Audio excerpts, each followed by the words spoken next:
आज सकाळपासून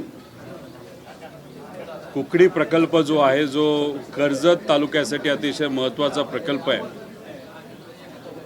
त्या प्रकल्पावर असणाऱ्या अडचणी, त्याच्याचबरोबर पाण्याचं आवर्तन शेतीचं या उन्हाळ्याचं कधी सोडलं जाते, या बाबतीतली चर्चा आज सिंचन भवन पुणेमध्ये झाली। त्याच्याचबरोबर सीना प्रकल्पाबद्दल पण बोलणं झालं। जामखेडमध्ये मौरी प्रकल्प हा जो तुटला होता त्याबद्दलची चर्चा झाली व सीना नदी जी आहे त्याच्यावरचे जे बंधारे पुरामध्ये वाहून गेले होते ते दुरुस्त करणं व त्याच्याचबरोबर लातूर टाईप बंधारे हे तिथं त्या ठिकाणी करणं, असे बऱ्याच मतदारसंघातल्या विषयावर चर्चा झाली। सांगत असताना अधिकाऱ्यांकडून आम्हाला कळाले की 25 मेच्या दरम्यान कुकडीचं आवर्तन सोडण्यात येणार आहे। खरं तर एवढा उशीर चालणार नाही। आम्ही सांगितलंय काही झालं तरी आवर्तन हे लवकर सोडावं लागेल आणि 36 दिवसाचं सोडवावं लागेल। जर अशा पद्धतीने सरकारकडनं नियोजन झालं नाही तर कर्जतकरांवर व तसंच श्रीगोंद्यापासून इतर तालुक्यावर अन्याय होऊ शकतो। सीना प्रकल्पाचं पण आवर्तन हे आजच्या आज नाही तर उद्या सकाळपर्यंत सोडण्यात यावं अशी लोकांच्या वतीने आम्ही तिथं विनंती केलेली आहे। कर्जत जामखेडचे महत्त्वाचे विषय घेत असताना लोकसभेच्या काळामध्ये जेव्हा प्रचारामध्ये मी बारामती आणि पुरंदर या 2 तालुक्यामध्ये फिरत होतो, तिथे असणाऱ्या लोकांनी पुरंदर उपसा योजनेचा विषय हा मांडला होता। तिथे अजितदादांकडनं काही प्रकल्प पुरंदर उपसा योजनेचे जे मंजूर झाले होते ते प्रगतीपथावर घेण्यात यावे आणि पुढच्या 3 महिन्यामध्ये इलेक्ट्रिकलचं काम हे झालं तर पुरंदर तालुक्यामध्ये आणि बारामतीतले काही गावं जे पुरंदर उपसा योजनेवर येतात त्यांना पूर्णपणे चांगल्या दाबाने पाणी हे मिळू शकतं। त्या बाबतीतला पाठपुरावा आम्ही सर्वांनी मिळून केला व तसंच बारामती तालुक्यामध्ये 26 गावासाठी महत्त्वाची योजना जी आहे जानाई शिरसाई, या आवर्तनामध्ये म्हणजे आत्ता जे आवर्तन गेलं आवर्तन झालं त्याच्यामध्ये विलंब झाला होता, मोठी अडचण आली होती, पण उन्हाळी आवर्तनामध्ये कुठं अडचण येऊ नये आणि उद्याच पाणी हे शिरसाईमध्ये त्या ठिकाणी सोडलं जाईल। जानाई हे सुरळीत त्या ठिकाणी सुरू राहील। 500 MCFT पाणी या आवर्तनामध्ये त्या ठिकाणी दिलं जाईल व तसंच अजितदादांच्या माध्यमातून 450-500 कोटी रुपयाची जी बंद पाईप योजना जानाई शिरसाईसाठी मंजूर झाली होती त्याच्याबद्दलचं चर्चा झाली। कधी ते काम होईल हे आणि लोकात जे काही संभ्रम होता त्या योजनेच्या बद्दल आणि व त्याच्यामध्ये असणारे काही जे त्रुटी आहेत नाहीतर लोकांबद्दलचे जे म्हणणं आहे या सर्व गोष्टींवर चर्चा आज सिंचन भवनमध्ये त्या ठिकाणी झालेली आहे। बहुतांचा विषय, बहुतांच्या अडचणी आणि शंका या अधिकाऱ्यांच्या माध्यमातून सुटलेल्या आहेत, एवढंच या ठिकाणी मी आपल्या सर्वांना सांगतो।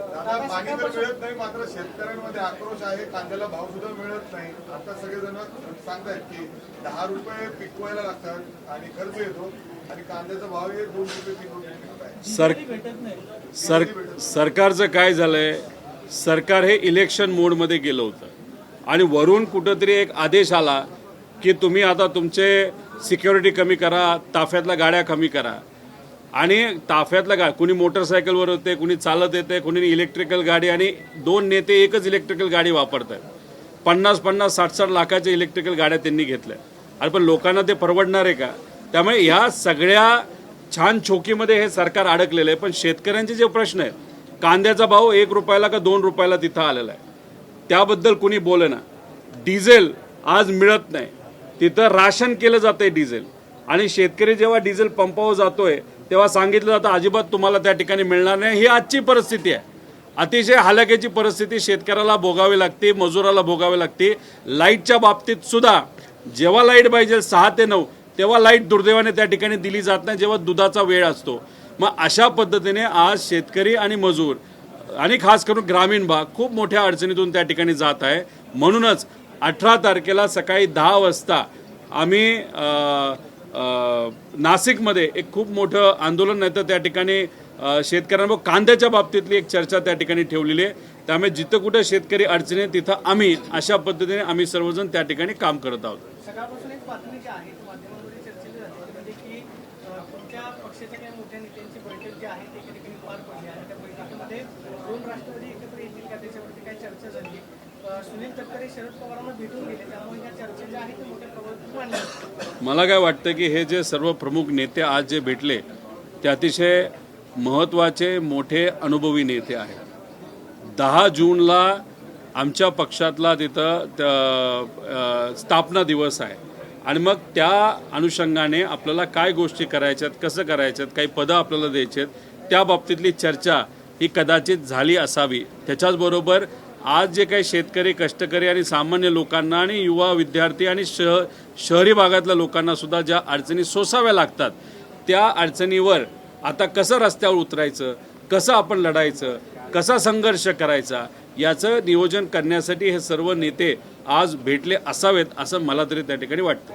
दोन राष्ट्रवादी एकत्र येतील त्या अनुषंगाने काय चर्चा किंवा तुम्ही सुद्धा पक्षामधले आमदार आहात, नेते आहात, वाटतं का की दोन राष्ट्रवादी जे आहेत ते एकत्र येतील त्या अनुषंगाने चर्चा झाली? तर बघा, येतील नाही येतील हे आम्हाला माहीत नाही, पण अजितदादा गेल्यानंतर तो प्रश्नच त्या ठिकाणी आता राहिलेला नाही की आम्ही दोन्ही पक्ष त्या ठिकाणी एकत्रित येतील. आम्हाला जे काही मार्गदर्शन मिळालेलं आहे की तिथं जर आपल्याला लढायचं असेल तर आपल्याला सामान्य लोकांसाठी रस्ते येऊन लढावं लागेल आणि जी काही आज सत्ता आहे भाजप त्याच्या विरोधात त्या ठिकाणी लढावं लागेल. त्यामुळे आम्ही जे काही आम्हाला समजलेलं आहे, आता शेवटी नेते जेव्हा निर्णय घेतात तो त्यांचा विषय असतो, पण उद्या जाऊन एकत्रित येण्याची जर वेळ येणार असेल तर ती तेव्हाच येऊ शकते जेव्हा भाजपच्या विरोधात अजितदादांच्या पक्षाला लढण्याची इच्छा असेल, नाही तर धाडस असेल, तेव्हाच हे पक्ष एकत्रित येऊ शकतील. आता चर्चा काय झाली हे आम्हाला माहीत नाही आणि धोरणात्मक निर्णय हा आमच्या आमदाराच्या लेवलला घेतला जात नाही, हा प्रमुख नेत्यांच्या लेवलला त्या ठिकाणी घेतला जातो. राज्यमंडळाचा एक निर्णय झालेला आहे की राखीव वर्गातले जे आहेत खुल्या गटामध्ये आता जाता येणार नाही.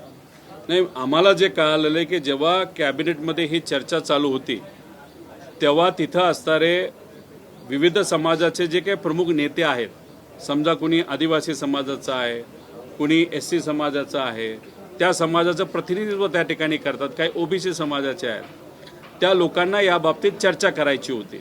म्हणजे काय की काय GR आहे, काय आहे, कसे त्याच्यामध्ये बदल करण्यात आले, पण त्या कॅबिनेटमध्ये त्या प्रमुख नेत्यांना साधं बोलूनही दिलं नाही असं आम्हाला कळलेलं आहे. त्यामुळे GR काय आणि काय होणार आहे हे त्या नेत्यांना सुद्धा म्हणजे मंत्र्यांना सुद्धा दुर्दैवाने त्या ठिकाणी माहीत नाही. त्यामुळे आम्हाला सुद्धा या बाबतीतलं अजून स्पष्टीकरण हे आलेलं नाही, हे थोडंसं समजून घ्यावं लागेल. क्रिटिकल आहे, ते समजल्यानंतर नक्कीच आम्ही या बाबतीत बोलू शकतो. फक्त विषय एवढाच आहे, कॅबिनेटमध्ये त्या नेत्यांना बोलून का दिलं नाही गेलं हा मात्र त्या ठिकाणी महत्त्वाचा प्रश्न आहे. तुम्ही एक व्हिडिओ जो आहे सोशल मीडियावरती शेअर केलेला होता की हातामध्ये कोयते तलवारी घेऊन जे आहेत घाटामध्ये तरुण मोठ्या प्रमाणावरती रात्रीच्या वेळेस पाहायला मिळाले. गोप्यो घाटामध्ये आपण याआधी पाहिलं की बलात्काराची घटना घडलेली होती, त्यानंतर सुरक्षेवरती बरीच चर्चा झाली. सध्या घाटामध्ये सुरक्षा आहे का? तुम्ही जो व्हिडिओ शेअर केलेला होता तो नक्की कधी? नाही, पुरंदर तालुक्यामध्ये 2 दिवसापूर्वी 200 मुलं मोटरसायकल आणि बुलेटवर त्यांचं एक विशिष्ट जे काय ते पाईप असते ते धुराची, त्यात एक वेगळ्या प्रकारचा आवाज केला जातो आणि त्याला फार प्रमाणात त्रास होतो लोकांना.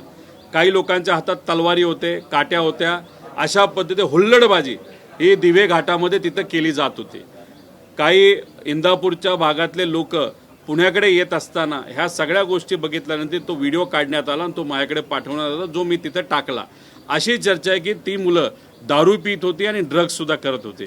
आता पोलीस प्रशासनाने त्या बाबतीत दक्षता घ्यावी, कारण शेवटी अशा हुल्लडबाजीला जर असंच आपण दुर्लक्ष करत राहिलो, तीच हुल्लडबाजी पुणे शहरामध्ये इतर शहरामध्ये घुसते, महिलांवरचे अत्याचार वाढतात आणि कोयता गँगचं प्रकरण हे वाढलेलं आपण सगळ्यांनी बघितलं. त्यामुळे कुठं ना कुठेतरी ह्या गोष्टी थांबल्या पाहिजे आणि कायदा व सुव्यवस्थेवर खऱ्या अर्थाने लक्ष हे गेलं पाहिजे असं आम्हाला वाटतं या सरकारचं.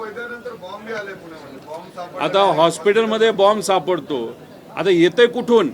म्हणजे खरं तर मुलींवरचे अत्याचार वाढलेत, महिलांवरचे अत्याचार वाढलेत, ड्रग्सचं प्रकरण मोठ्या प्रमाणात वाढत चालले, हुल्लडबाजी वाढली, कोयता गँगचं प्रकरण हे वाढत चाललेलं आहे. आणि दुसऱ्या बाजूला साध्या हॉस्पिटलमध्ये जर आता बॉम्ब यायला लागले असतील तर मग आता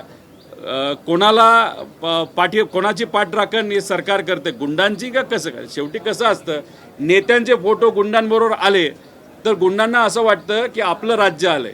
आता ह्याच्यात आमचे विरोधक राम शिंदे सर याच्या आधी वेगळ्या गुंडाबरोबर दिसत होते, त्याला पासपोर्ट देण्यात त्यांचं सहकार्य होतं नव्हतं हे त्यांना माहिती, पण आता इंदोरला जाऊन वेगळ्या गुंडाबरोबर त्या ठिकाणी ते फोटो काढतात. हे फोटो जेव्हा सोशल मीडियावर येतात तेव्हा सामान्य लोकांना वाटतं अरे आपलं काही इथं चालणार नाही, कारण ही लोक आता गुंडांबरोबर दिसायला लागलेत मोठ्या मोठ्या लेवलचे. त्यामुळे ह्याच्यात गुंडांना ताकद प्रत्यक्षपणे दिली जाते असं आमचं मत आहे. दादा, वन विज्ञान केंद्र आहे अंडेवाडी रस्त्यावरचं, त्या ठिकाणी 1000 जी झाडं आहेत ही झाडं तोडण्यात आलेली आहे. सरकारी जागा आहे, नवीन झाडं लावण्यात येतील असं सांगितलं जात आहे. तिकडे तापमान एवढं वाढलेलं आहे, मोठ्या प्रमाणात झाडाची. काही दिवसांपूर्वी एक व्हिडिओ प्रसिद्ध झालेला तुम्ही बघितला असेल. एक कार्डिओलॉजिस्ट म्हणजे हृदयाचे डॉक्टर त्यांनी सरळ सरळ सांगितलेलं आहे की आम्ही डॉक्टर आहोत, आमच्याकडे पेशंट येतात, चांगली गोष्ट आहे, आमचा त्याच्यावर प्रोफेशनलिझम चालतं, व्यवसाय चालतो. पण त्यांनी भीती अशी पण व्यक्त केलेली आहे हे प्रमाण का वाढतंय त्याचं मुख्य कारण की जे झाडं पुण्यामध्ये मोठी मोठी पूर्वीची झाडं होती ती दुर्दैवाने तोडण्यात आलेली आहे. म्हणजे महानगरपालिका एक तर त्या बाबतीत कोणालाच विश्वासात घेत नाही. हे जे काही वृक्षप्रेमी लोक आहेत त्यांना विश्वासात घेतलं जात नाही. आणि हा जो विकासाची कामाच्या अंतर्गत झाडं तोडली जातात त्यामुळे प्रदूषण मोठ्या प्रमाणात वाढत चाललेलं आहे. आणि ह्या सगळ्या गोष्टीमध्ये रॅकेटसुद्धा आहे, भ्रष्टाचार मोठ्या प्रमाणात आहे. त्यामुळे ही जे 1000 झाडं तोडली ह्याच्या मागे लोकांना विश्वासात घेतलं गेलं होतं का? ही तोडून कुठं लावली, दुसरी झाडं कुठं आणण्यात आली, हे कुठेतरी महानगरपालिकेला सांगणं पण महत्त्वाचं आहे, जे दुर्दैवाने सांगितलं जात नाही. पारदर्शकता आज या महानगरपालिकेमध्ये पुण्यामध्ये आपल्याला दिसत नाही, हे दुर्दैवी गोष्ट आहे. तुम्ही म्हणले की 22 आमदारांचा विषय जो भाजपमध्ये जाणार आहे, मात्र काल शरद पवारांनी पत्रकार परिषदेमध्ये सांगितलं की मला माहित नाही, असं काही वाटत नाही मला. म्हणजे रोहित पवारांना काय माहिती आहे ते मला माहित नाही, पण असं काही वाटत नाही सध्या तरी. म्हणजे तुमच्यामध्ये साहेबांना नाही, शेवटी पवार साहेब मोठे नेते आहेत. या देशामध्ये कुठल्या कानाकोपऱ्यामध्ये काय चाललंय, कुठल्या पार्टीत काय चाललंय हे त्यांना आमच्यापेक्षा नक्कीच जास्त त्या ठिकाणी माहीत असावं. आणि जी काय माहिती मी दिली ती काय आज लगेच होण्यासारखी नाही आहे. 2029 पर्यंत आपल्याला या बाबतीत वाट बघावं लागेल. पण पवार साहेब जर एखादी गोष्ट त्या ठिकाणी बोलत असतील, स्टेटमेंटवर अजून देखील ठाम होणार आहे. 29 पर्यंत हे होऊ शकतं असं मला तरी त्या ठिकाणी वाटतं. पण पवार साहेब शेवटी आमचे मार्गदर्शक आहेत. पवार साहेब जे बोलतात ते आम्हाला त्या ठिकाणी मान्य करावं लागेल. धनंजय आणि प्रफुल्ल पटेलांबद्दल सुद्धा टीका केली अनेक वेळा, पण शरद पवार म्हणतात की नाही ते अनुभवी नेते मोठे आहेत. हे बघा, पवार साहेबांच्या मार्गदर्शनाखाली काम करत असताना एक वचक सुनील तटकरे असतील नाही तर प्रफुल्ल पटेल यांच्यावर पवार साहेबांचा त्या ठिकाणी होताच. काय शेवटी अनुभवच पवार साहेबांचा इतका त्या ठिकाणी होता. नंतरच्या काळामध्ये जेव्हा पवार साहेबांना या 2 नेत्यांनी त्या ठिकाणी सोडलं तेव्हा सगळेच लोक नाराज झाले होते, आम्ही त्या ठिकाणी नाराज झालो होतो. आणि दादांबरोबर चर्चा करत असताना दादा पण त्यांच्याबद्दल बोलत असताना खूप काही सकारात्मक त्या ठिकाणी बोलत नव्हते. त्यामुळे त्या अनुषंगाने आमच्यासाठी जेव्हा आमच्या नेत्याला जर सोडलं असेल तर या 2 नेत्यांबद्दल आम्ही नकारात्मकच त्या ठिकाणी राहणार. त्यामुळे विषय एवढाच आहे की आमची भूमिका ही कदाचित आम्ही त्या 2 नेत्यांबरोबर कधीच काम केलेलं नाही. आम्ही जे काय ऐकलं आणि बघितलं याच्यावर आम्ही आमची भूमिका त्या ठिकाणी केलेली. आणि ती भूमिका काही लगेच माझी व्यक्तिगत पार्टी म्हणून नाही, पण तुम्ही मला जर विचारलात की उद्या जाऊन सगळंच चांगलं होणार आहे का, त्या लोकांबद्दल माझी भूमिका जी आज आहे तशीच त्या ठिकाणी कायम राहील. पण ज्या लोकांनी त्यांच्याबरोबर काम केलं आहे, काम करण्याची पद्धत बघितली, नक्कीच त्यांना त्याबद्दल एक वेगळं अनुभव असल्यामुळे वेगळी त्यांची भूमिका त्या ठिकाणी असू शकते. आता पेट्रोल आणि डिझेलचे जे भाव वाढलेले आहेत 3-3 रुपयाला ते वाढलेले आहेत. आम्हाला जे वाटतं की पुढच्या काही दिवसात अजून ते भाव वाढले जातील. एक सगळ्यात महत्त्वाची गोष्ट आपण समजून घेतली पाहिजे, पंतप्रधान साहेबांनी आणि CM साहेबांनी आव्हान केलं, आव्हानाचं आम्ही स्वागत करतो. पण एक गोष्ट सगळ्यात महत्त्वाची काय की जेव्हा काँग्रेसचं मनमोहन सिंग साहेबांचं सरकार होतं तेव्हा 110 प्रति बॅरल असा बॅरलचा तेलाचा रेट होता. तेव्हा या देशामध्ये पेट्रोल आणि डिझेलच्या किमती 60 रुपयावर होत्या. म्हणजे $110 रेट असताना सुद्धा 60 रुपये हे पेट्रोल आणि डिझेल, म्हणजे सामान्य लोकांना झळ बसू नये अशी भूमिका काँग्रेसची आणि त्या मित्रपक्षांची त्यावेळेस होती. जेव्हा 2014ला भाजपचं सरकार आलं आणि हळूहळू मार्केट 110 बॅरलवरनं ते आलं 50 बॅरलवर, तरी या सरकारली भाजपच्या सरकारली रेट हे 60 रुपयावरून 90 रुपयावर नेले. आणि त्या काळामध्ये सामान्य लोकांच्या खिशातून 10 लाख कोटी रुपये हे वसूल करण्यात आले. आमचं म्हणणं एवढं आहे, आज देश अडचणीत आहे ते तुमच्या धोरणांमुळे अडचणीत आहे. इराण बरोबर तुम्ही चांगलं रिलेशनशिप ठेवलं नाही, संबंध ठेवले नाहीत म्हणून झळ आपल्याला बसते. पण आज मार्केट किती वर गेलं तर पूर्वी 10 लाख कोटी आमच्याकडनं सामान्य लोकांकडनं वसूल केलेत ना, मग ते पैसे तुम्ही आत्ता वापरून गरिबाला त्या ठिकाणी ताण आणि झळ पोचली नाही पाहिजे असं कुठंतरी आमच्या सगळ्यांची भूमिका आहे. त्यामुळे तुमच्याकडे 100 गाड्या होत्या, 2 गाड्या तुम्ही आणल्या, स्वागत करतो, पण तुम्ही 5-6 गाड्या कमी केल्या म्हणून या देशाचं काय खूप मोठ्या प्रमाणात पैसे वाचणार नाहीत. त्यामुळे आमचं मत आहे, आमच्या सामान्य लोकांना तुम्ही झळ पोचू नये, रेट वाढू नये आणि जे काय पूर्वी आमच्याकडनं 10 लाख कोटी तुम्ही वसूल केले त्यातून हा पैसा त्या ठिकाणी वापरण्यात आणावा. सुनीलवर टीका केली होती, सुनील शेळकेवर टीका आहे. तुम्ही आता काँग्रेसमध्ये जाणार, तुम्ही त्यांना म्हणता की तुम्ही भाजपमध्ये जाणार, ते उलटं म्हणतात तुम्ही काँग्रेसमध्ये जाणार. सुनील शेळके असं म्हणतात की तुम्हाला तुम्ही काँग्रेसमध्ये जाणार आहे आणि बारामतीमधून तुम्हाला निवडणूक लढवायची आहे आणि तुम्हीच पोटनिवडणुकीमध्ये काँग्रेसचा उमेदवार उभा केला. पण हे बोलताना मला असं वाटतं की त्यांनी भविष्यवाणी सुद्धा केलेली आहे. आता भविष्यवाणी कोण करतं? ज्यांचा काय म्हणतात श्रद्धेवर विश्वास आहे. आता अंधश्रद्धेवर विश्वास आमच्या पार्टीचा का त्यांच्या पार्टीचा आहे? त्यांचे भले भले नेते कुठं जात होते? खराताच्या पाय धरायला जात होते ना, मग त्यांनी त्या बाबतीत बोलावं. विषय एवढाच आहे की सुनील शेळके आता बका बोलतायत. जेव्हा अजितदादा अडचणीत असेल तेव्हा एवढे बोललेत का ते? सुनील तटकरे साहेब अडचणीत आले की हे बोलायला लागतात. मला काय गणित कळलेलं नाही. आता विषय एवढाच आहे, तुम्ही एवढं बोलताना बोला, मला काही फरक पडत नाही, कारण का आम्ही महत्त्व नाही आणि भीक पण देत नाही. मला एवढंच त्यांना विचारायचं, तुम्ही सत्तेत आहात, तुम्ही सत्तेत असून अजितदादांच्या बाबतीत अजितदादांना न्याय देण्यासाठी FIR साठी काय प्रयत्न केले? CBIला तुम्ही प्रकरण द्यावं, प्रस्ताव द्यावा यासाठी तुम्ही पत्र दिलं, तुम्ही स्मरणपत्र दिलं, तुम्ही सत्तेत असून सुद्धा. तरी सुद्धा तुमच्या प्रमुख मोठ्या पक्षाने भाजपली तुमच्या स्मरणपत्राला आणि पहिल्या पत्राला केराची टोकरी दिली. काय नाही केलं त्या बाबतीत? काय बोलू शकता तुम्ही? उलट तुम्हाला लाज वाटली पाहिजे, सत्तेत असून सुद्धा तुमच्या मोठ्या नेत्याला तुम्ही न्याय देऊ शकला नाही. आणि बरं आता सुनील तटकरेंवर आलं की चुरू बोलायला लागला. अरे दादांसाठी प्रयत्न करा, मग आम्ही तुमचा सत्कार त्या ठिकाणी करू. आणि मला खरं तर एक सांगायचंय, काकींना सुद्धा सांगायचंय आणि अजितदादांच्या पक्षातल्या सर्व नेत्यांना सांगायचे, तुम्ही सत्तेत आहात, सत्तेत अजितदादांमुळे तुम्ही त्या ठिकाणी आहात. मग अजितदादांच्या बाबतीत तुम्ही CBIच्या बाबतीत काय केलं हे सांगा लोकांना. शब्द देऊन सुद्धा जर तुम्हाला ते करता येत नसेल तर मग सत्तेत राहण्याचा अधिकार तुम्हाला आहे का? अजितदादांचे फोटो लावायचे अधिकार आहे का? 28 तारखेला दादांना 4 महिने होणार आहेत. 28 तारखेपर्यंत तुम्ही त्या ठिकाणी CBIकडे हा प्रस्ताव पाठवून दाखवा, मी स्वतः येईल आणि सत्कार करेल. आहे का तुमच्यात हिंमत तुमच्या मोठ्या नेत्यांच्या नादी लागायची, नाही तर त्यांच्यावर भिडायची? आमच्यात आमची हिंमत आहे, आम्ही आमच्या लेवलवर करतोय, ती आमची हिंमत झाली. त्यामुळे चुरू बोलून होत नसतं, काम करून दाखवावं लागतं. पहिलं दादांना न्याय द्या आणि मग तुम्ही कोणावर बोलायचं त्या ठिकाणी बोला.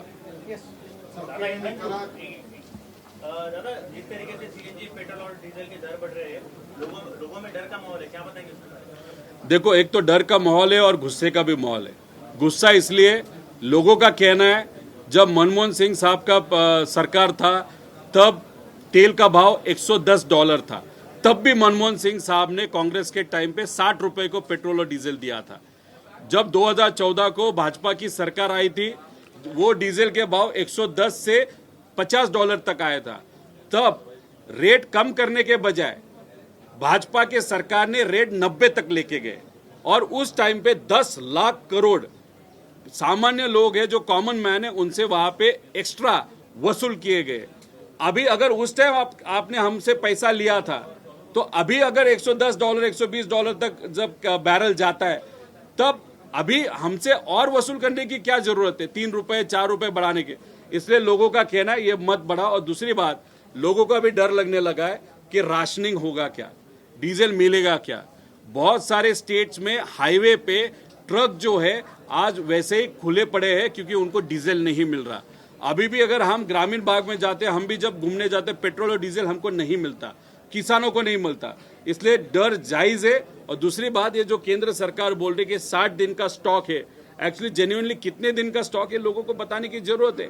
इसके लिए प्री प्लानिंग होने की जरूरत थी. वो प्री प्लानिंग सरकार के माध्यम से नहीं हुआ और ईरान के साथ हमारा जो अच्छा संबंध था ये मेंटेन नहीं कर पाए और न मेंटेन करने के कारण आज जो स्टॉक का लेवल है वो घटते गया. इसलिए हमारा जो डिप्लोमेसी है उसमें ये सरकार फेल हुआ और उसका फटका हम सब सामान्य लोगों को वहां पे बैठ रहा है, किसानों को और लोगों को वहां पे बैठ रहा है. दादा, बंगाल के चुनाव के बाद ममता बनर्जी ने काला सूट पहन लिया है, क्या बताएंगे उसके बारे में? शायद उनका कहना होगा कि अभी ये जो सरकार काम कर रही है, जिस तरीके से काम कर रही है, SIR के माध्यम से वेस्ट बंगाल में 90 लाख मतदार का नाम कम किया गया। अभी कॉन्स्टिट्यूशन को अगर बचाना है तो वकील के माध्यम से ही कॉन्स्टिट्यूशन को बचाने की जरूरत होगी, इसलिए शायद उन्होंने काला कोट वहां पे पहना होगा। लेकिन काला कोट पहनने वाले को भी मुझे विनती करना है, बहुत बड़े इंस्टेंस में ऐसे ही दिखाई दिया है कि कभी कभार जज के माध्यम से भी कुछ न कुछ फेवरेटिज्म वहां पे दिखाया जाता है, और उसी के साथ बहुत सारे बड़े बड़े जजों के घर में पैसे भी पाए गए। ये सब देखने के बाद जज जो न्याय व्यवस्था है उस पर भी अनफॉर्चुनेटली कुछ लोग वहां पे संशय ले रहे या शंका ले रहे। हमारा विश्वास है, इसलिए ममता दीदी ने जो कोट पहना था, 2 एंगल है, कॉन्स्टिट्यूशन बचाने की अभी टाइम आया है, और दूसरा जुडिशरी में भी जिस तरीके का राजनीति वहां पे की जा रही है या वहां पे भ्रष्टाचार हो रहा है वो भी शायद कम होना चाहिए।